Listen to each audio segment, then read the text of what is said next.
I used to have to write up objectives and all this stuff on the board. That was required where I came from, and here it doesn't look like it's required. But I also would have like custom quiz dates on the board like that. So I think I'll put them on this first slide, so you can be reminded when things are coming up. Yeah. So the main thing today is absolute value inequalities, and together with absolute value equations, they're emphasized pretty hard in the SOLs. I would say there's at least 3 of them. And that doesn't include absolute value functions. Because remember, everything that we're doing right now, there's really only one variable. So they're equations or inequalities, but they're not functions, right? Functions are when it's y equals or y is greater than, and that's going to be a different kind of a problem.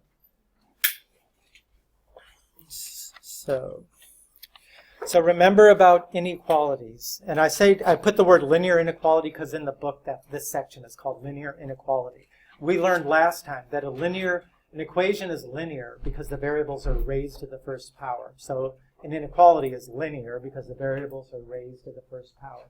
And then all of those symbols there, you should know what they are, right? You should know what they mean without having to make little alligator signs with your hands and things like that. Okay. If you have to think that hard about it, you don't know them well enough. If I solved an equation, I get an answer of x equals 2. When I graph that on a number line, what does that look like?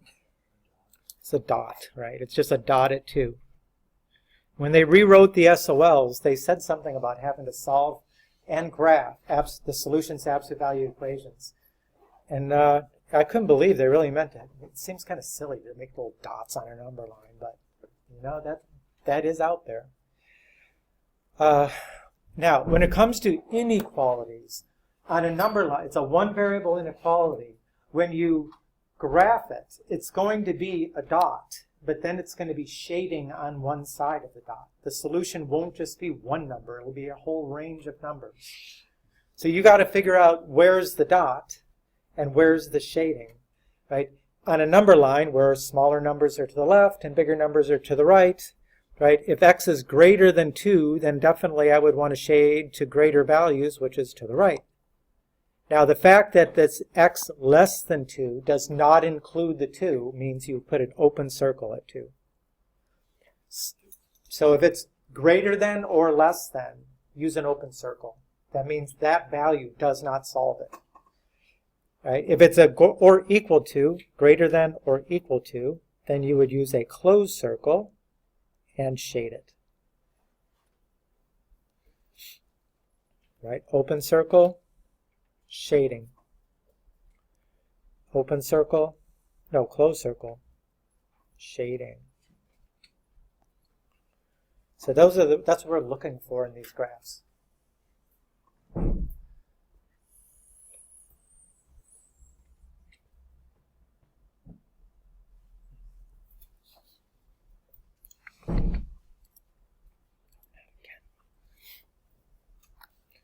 You good with that? Now, a compound inequality is when you have 2 inequalities and you use an and or an or to tie them together. Now, depending on who taught you geometry, you may have had some of this in geometry when it came to logic, right? When you did things like truth tables and what do you call it? Inverses and converses and contrapositives and things like that. If you remember, a statement, you can have compound statements. Something like, if I say, today is Monday and it's raining, you would say, well, that's a compound statement, saying 2 things.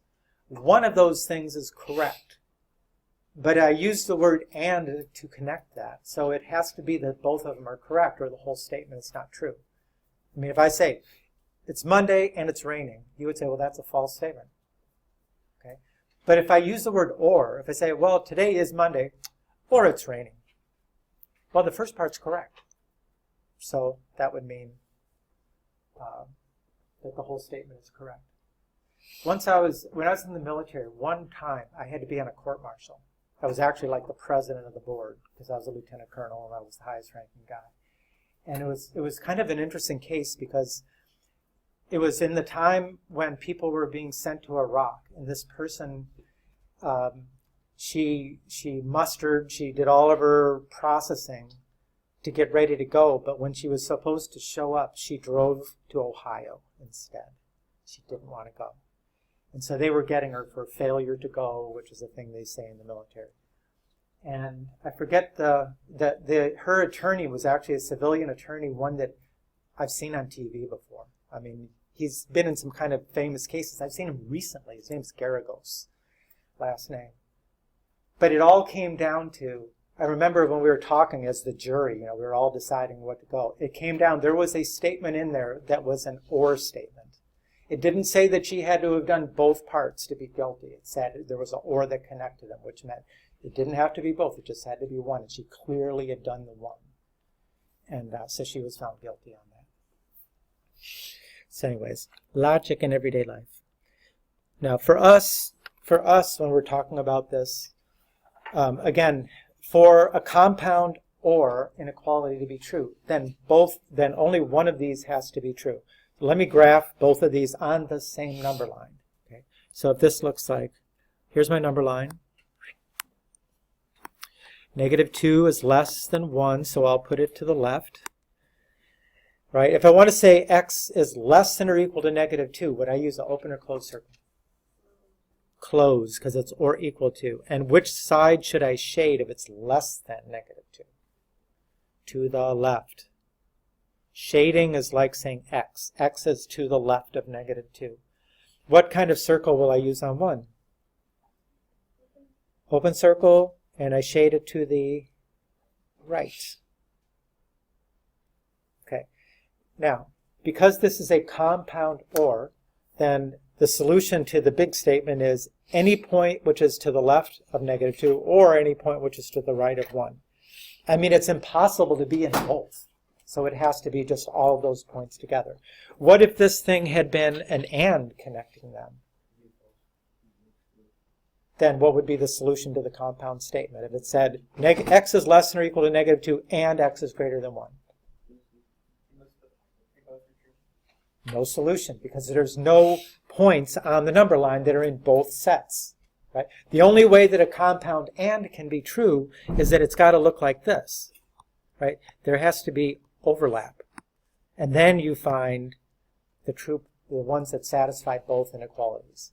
Right? But something like this up here, if that was an and, you'd have to say no solution. Let's try a compound. Okay, now this one is a 3-part inequality. And 3-part inequalities may be different, and you may resist them, but the truth is they come up a lot in math. A lot. Especially on some of the concepts that we struggle with the most. And what I'm talking about is things like domain and range. In this class and math analysis that follows, I mean, we constantly struggle with that. And yet we're always using these 3-part inequalities. And you'll see that we're going to use these today at times when you're going to want to say, well, I don't really want to use that. I'm going to use two-part inequalities instead. But you got to get used to doing it this way, or else it'll just be harder for you all along. So let me graph this here. Okay. A 3-part inequality. All right, one number, -1, that's less than 2, so I put it on to the left. It's definitely open circle on both. Right? What that statement is saying, it is like a compound statement. It's telling you x is greater than -1 and x is less than 2, which means that it's between. That's really the word that we want to use. X is between -1 on the left and 2 on the right. So the shading goes here, in between -1 and 2. Now, if you did it like two inequalities, right? If I wrote it, x is greater than -1, x is less than 2, then I have to use the word and. If I graph it like that, right, here's my -1, here's my +2, I've got to show it like this, right? That goes on forever to the right because x is greater than -1, and open circle on 2, and this line goes forever to the left.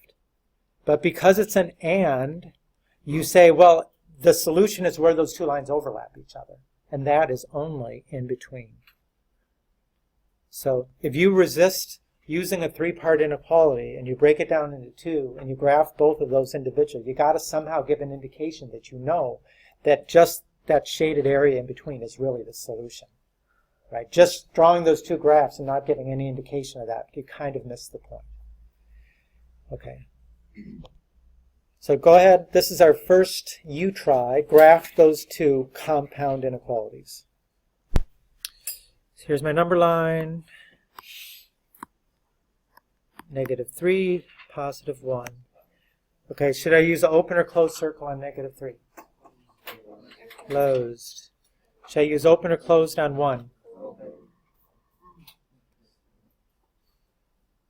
You guys done over there?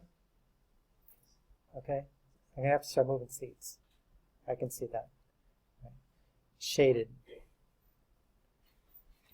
Like that. I mean, if you draw things like this somehow, you're going to have to make it clear what you mean is the solution. Right? I personally would not.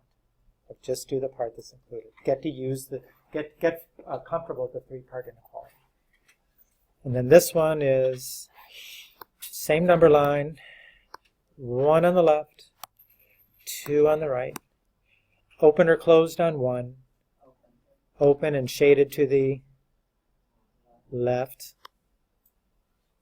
open or closed on 2, closed and shaded to the right. I've heard people teach this before, that if you solve for the x on the left, then you can use these inequality symbols like the direction of the shading. Have you ever heard that one? So like, look at this x less than 1. Since the x is on the left, then this is like an arrow telling you which way to shade. Since the x is on the left, this is like an arrow telling you which way to shade. If that helps anybody. Okay, so solving inequalities, meaning what we did up to then was we were just graphing expressions, but now we're going to be solving inequalities, like solving equations. Okay.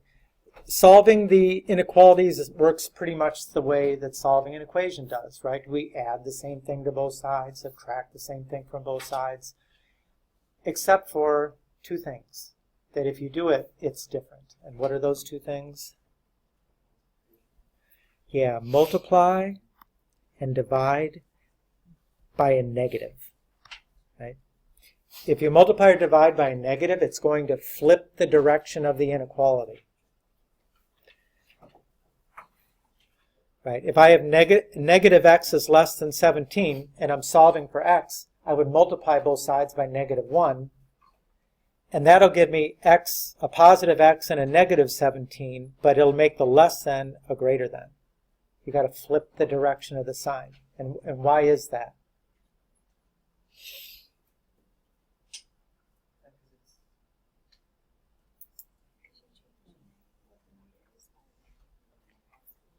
Well, just think of it like if I have two numbers to the right of 0, like 15 and 17, they're in that order, right? If I multiply both by -1 and they go to the opposite side, which is greater now?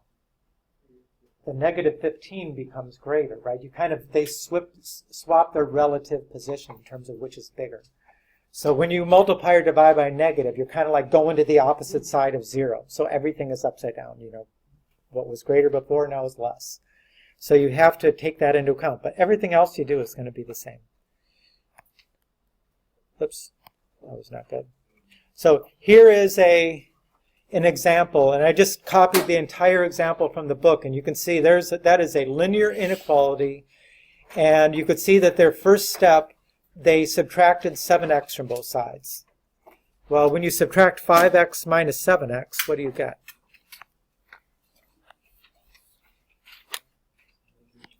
You get the -2x, right? Now you have to isolate the x, so you subtract 2, -2x is greater than -6, and then you divide by -2. But notice now, its x is less than 3. You know, it was -2x is greater than -6, but its x is less than 3. Now, why did they subtract 7x on the first step? When we were solving equations, what did we say we would usually do? Right. usually you move the smaller of the two, because when you do that, like if I would subtract 5x from both sides there, I would have gotten 7x minus 5x, which is a positive 2x, which means I wouldn't have to divide by a negative in the last step, or remember to switch the inequality sign. And that's the whole reason we do that, right, is to try to keep coefficients positive. But if it's not possible, or if you don't do it, then you got to remember to flip the sign. Okay. So go ahead and try to solve and graph that one. X is less than or equal to 5. Okay, so subtract 1, subtract 1. Negative 3x is greater than or equal to negative 15. Okay, what are you going to do on the next step? Okay, now, if I do this, if I just say divide by negative 3, divide by negative 3. At that step, it's wrong. Right? It's wrong because now I did not switch the sign yet. And especially if you're like writing in pen, it's kind of tough. I usually wouldn't do that on that line. What I would do is like this, just to be clear about it. I would make it on a different line by itself so that at no point is it actually a false statement. I would write it like negative 3x divided by negative 3, negative 15 divided by negative 3, and switch the sign there. Now that's accurate. At the point where I divided by negative, I switch the sign. I mean, you could do it with the other way, but you might confuse yourself, maybe forget to flip the sign. So this is x is less than or equal to 5, which on a graph looks like 5, closed circle, shade to the left. Easy? It's supposed to be. Okay, now here's solving a three-part inequality. Normally when we say solve an equation, we mean isolate the variable on one side, and there's only two sides, right? So whatever you do to one side, you do to the other. What are you going to do with a three-part inequality? Whatever you do to the middle part to isolate the variable in the middle, you got to do to all three parts. For example, if you look at this one, 6x minus 10 in the middle, you have to isolate the x in the middle. And the first step would be add 10. So you have to add 10 three times, not just two times, right? Add 10 on the left, add 10 in the middle, add 10 on the right. And now you have to divide by 6, so you have to divide 6 on the left, and in the middle, and on the right. So remember, you're solving a three-part inequality means isolate the variable in the middle, means do operations to all three parts, not two sides, but three parts.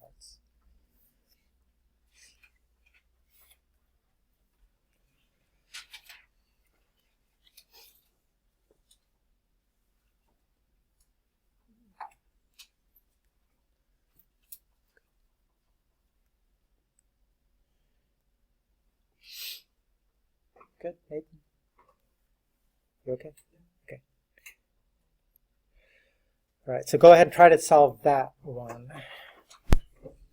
So again, I have to isolate the variable in the middle. First, I subtract 7 once, twice, 3 times. Negative 8 is less than 2x is less than 12. Then I can divide 2. Remember, that's a positive 2. This is not the situation where you've got to flip the directions of the inequality signs. So that's negative 4 is less than x is less than 6. And if I graph it, I've got the negative 4 is on the left, 6 is on the right, open circle on both. And again, x is in between negative 4 and 6. So the shading is in between negative 4 and 6. Okay, that is probably, that's the end of 1.6, which is about inequalities. Now we're to the absolute value section, which we already did the equations. Now we're doing the inequalities. But the inequalities are dealt with in two different ways. If it's a greater than or equal to, we'll do one thing. If it's a less than or equal to, we'll do another. Right? Both Would you solve them? You make compound inequalities, and you have to solve the compound inequality. But do you remember how did we solve an absolute value equation? Something like, we just did it in the homework. If I had 4x plus 5 equals 13, how would I have solved that?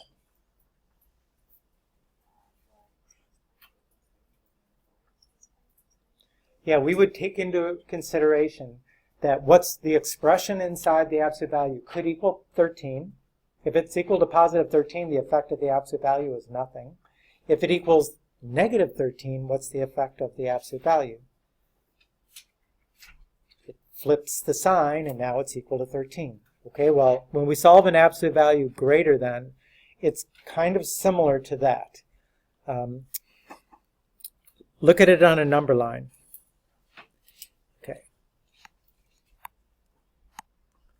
Okay, I'm going to write negative 13 on the left, positive 13 on the right, and I'm going to put a 0 in the middle. So what we're saying that this expression, 4x plus 5, has to be greater than 13. All right, that means it has to be, here's 13, it has to be somewhere over here, right, the expression. Okay, now, it can't be less than 13. But where else on the number line could it be and still solve that inequality? See, if it was between 0 and 13, obviously it wouldn't solve it. If it's between negative 13 and 0, when you take the absolute value, it's still less than 13. But what if the value of this expression is less than negative 13? What happens when you take the absolute value? It's greater than 13, right? So actually, we're okay with this expression having a value here.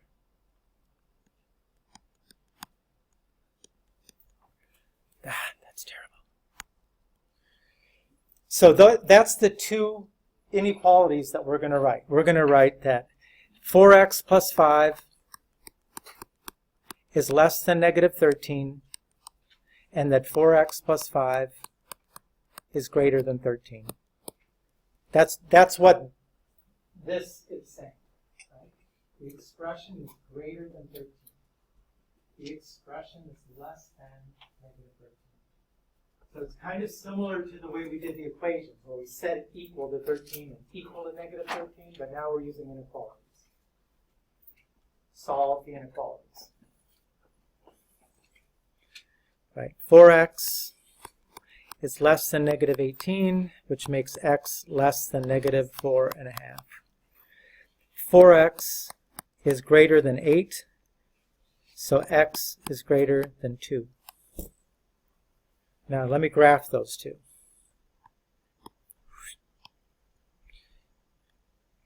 Negative 4.5 would be less than, so I'll show it to the left. And there's the 2. If x is less than negative 4.5, then I would put an open circle here, shade to the left. If x is greater than 2, then I'm going to put an open circle here, shade to the right. Now, is there any way that you could have a value of x in both of those areas at the same time? Is there any overlap between those two? No. So the truth is that when you break it down into two different inequalities, you've got to use the word or. That is a compound or when you break up an absolute value greater than. And when you write the answer, you're going to have to say that is a compound or. Include the word. It's not all the way correct if you don't include the word. Okay? So it's this or it's that.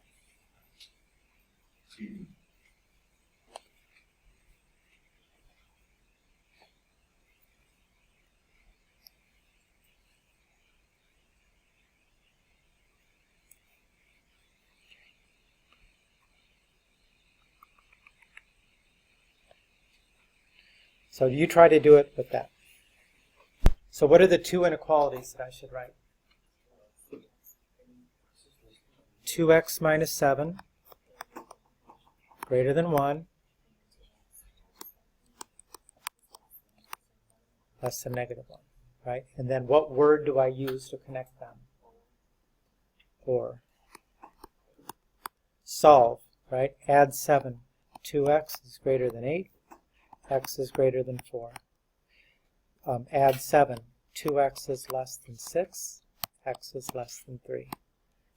With an OR. Would you switch the sign? You divide. When is it that you switch the sign? When you divide by a negative. Dividing by 2 doesn't switch the sign. Okay? It's only when it's a negative. Right, so this is a graph which is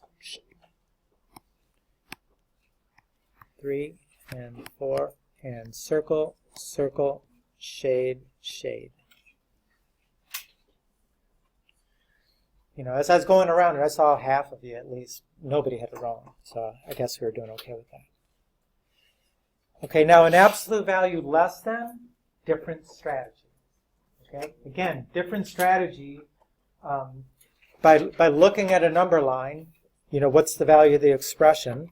I mean, if this said x plus 2 equals 6, you'd set x plus 2 equal to 6 and negative 6 and solve it twice. But on a number line, if I look at this, right, here's negative 6 and 6, and a 0 in the middle. So obviously, if our expression, which is inside the absolute value, is less than 6, if it's here, then the effect of taking the absolute value is nothing, because it's between 0 and 6. It's still less than 6. Right? But what if the value is in between negative 6 and 0? What's going to happen when you take the absolute value? It's going to flip it to between 0 and 6, which is okay. Right? So in fact, now on the number line, we're okay with this expression being anywhere in between negative 6 and 6. So how would I write an inequality that gives me all the values between negative 6 and 6? Which is the one we use for between. 3-part inequality. So you're going to write it like this, right? Negative 6 is less than x plus 2 is less than 6. It's in between those two. Now, could you write it like this? X is less than 6. Oh, sorry, that's wrong. Could I write it like x plus 2 is less than 6, x plus 2 is greater than negative 6? Yeah, you could, right? But you'd have to use the word and. And when you solved it, again, you would get overlapping graphs, and you'd have to show what you mean by it, right? That's not the way I'm going to emphasize it. If you did it on a test correctly, I'll give you all the credit in the world, okay? But if you get it wrong, then you kind of went off on your own, and that's what happened. It's better to do it as a 3-part inequality, right? If in this one right here, what do I have to do to isolate the x in the middle? Subtract 2. But if I do it to the middle, what do I have to remember to do? Do it to the left and do it to the right 3 times. So this is negative 8 is less than x is less than 4. Right? And so that's your solution. And you can graph it. Negative 8, 4. It looks like it's open circle on both. Shaded in the middle. Right. So we deal with the less thans differently than we do the greater thans. For the greater thans, make 2 inequalities, tie them together with an OR. For a less than, use a 3-part inequality.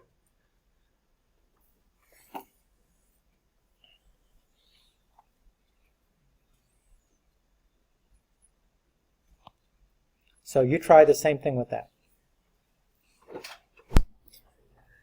So again, I mean, I saw at least one person that used 2-part inequalities and got it right. Okay.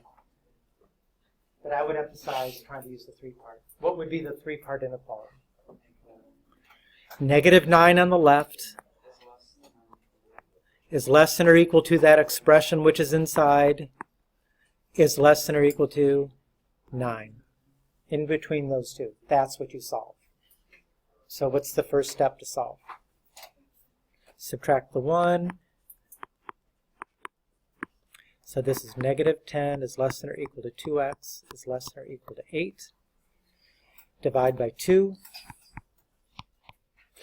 And we have negative 5 is less than or equal to x is less than or equal to 4. And then you can sketch that. Negative 5 on the left, 4 on the right. The open or closed circles? Closed and shaded. In between, because that's what a 3-part is. In between.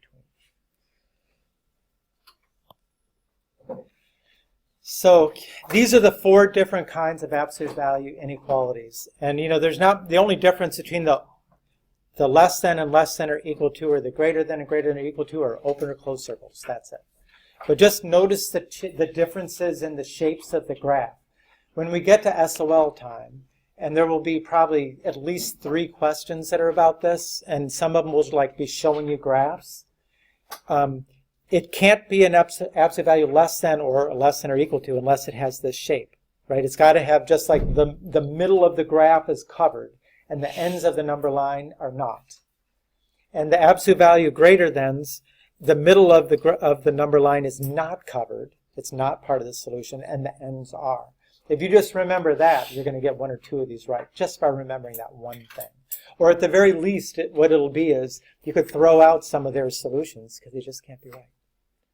Because it doesn't have the right shape. Right. So let's see. Now the one thing that I'm a little disappointed that this book doesn't have much of is there's almost no problems where the absolute value isn't isolated already when you get to it. But what do we mean to say that the absolute value is isolated? Yeah, I mean, it's not okay to have a +4 on the same side as the absolute value. All the things that we've been talking about.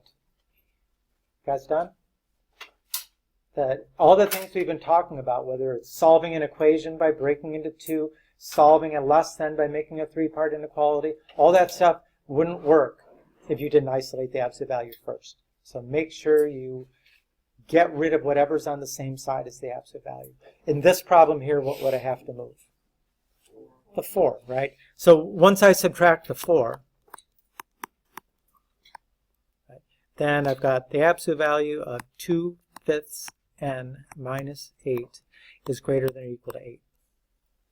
Now I can do whatever I'm supposed to do. So if you make, there's one homework problem like this. That's why I'm showing you this. The writing is terrible. I'm sorry. It's embarrassing. Let me try this again. 2/5 n. 2/5 n. Okay, what are the 2 inequalities that are right now? It's a greater than. So what do we do with the greater than? 2 inequalities, right? What are they? 2/5 n minus 8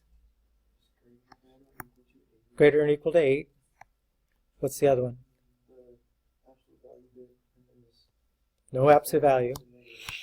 2/5 n minus 8 is less than or equal to -8. That's what you set up. Okay, let's see.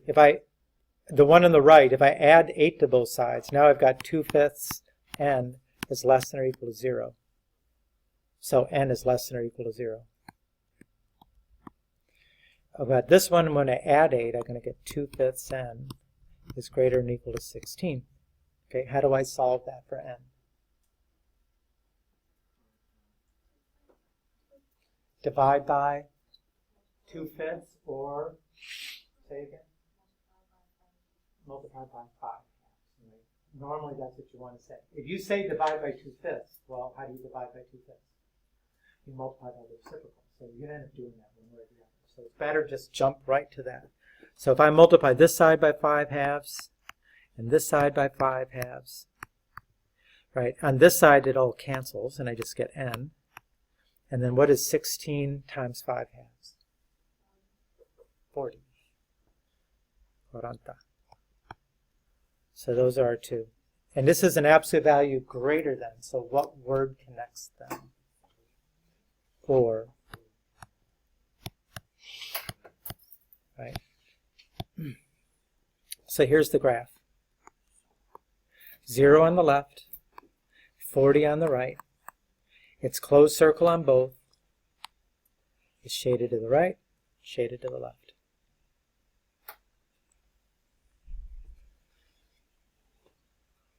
Right. Okay, I'm going to do one more just to show you, because I think you might have something in the homework with this. And that is, what if you had something that looked like this? Okay, it's going to say negative 2x plus 1 is less than 3. So it's a less than, what would I normally do? Make it into a three-part inequality. Okay, what does a three-part inequality look like?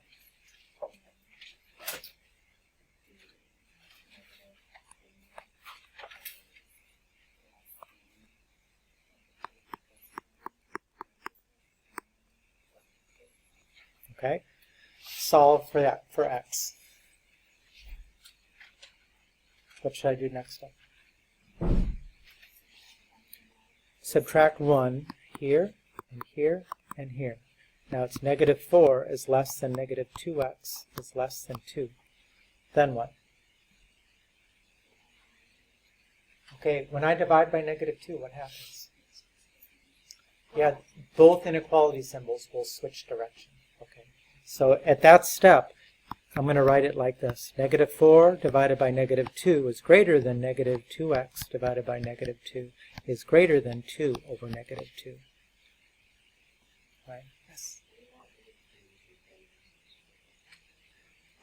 Less than, you write one equation. Greater than, you write 2. That's it. Less than, you write a three-part inequality. Okay. So this is 2 is greater than x is greater than negative 1. So it flips the signs. But you know it's consistent. I mean, if you hadn't flipped the signs, it would be saying that 2 is less than x is less than negative 1. Essentially telling you that 2 is less than negative 1. And that can't be. Right? So this wouldn't make sense if you didn't flip the signs. So that was it. We learned how to solve absolute value inequalities. And together with the equations that we did in the last class,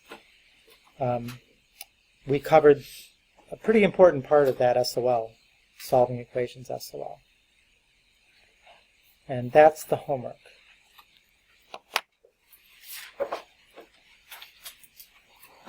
I'll come around and check the classwork.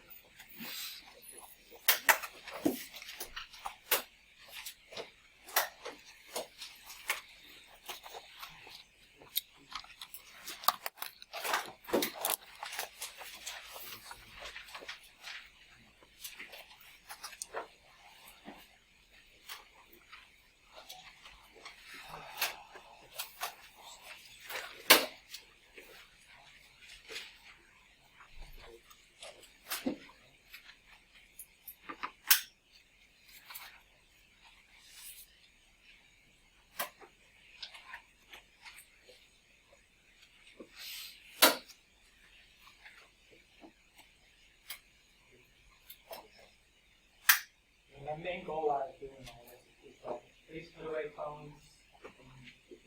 Okay, you get the other.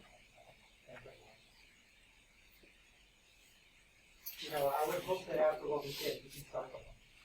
And you know enough to do that. You may not all be really, really clear, but you know enough.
So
we're going to take a quiz now.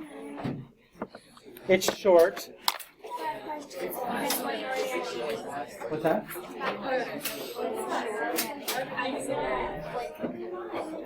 So you need your own paper.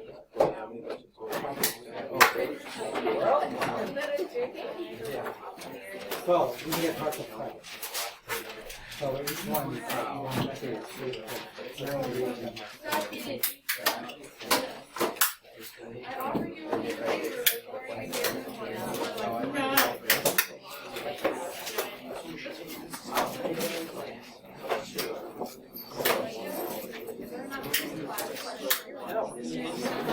What are you looking at? My office max binder that I got yesterday. I got it specifically because they only had those So when you're done, quiet please. When you're done, raise your hand. I'll come pick it up. Work on your homework. Okay, you still got some time. Probably. I'll write it.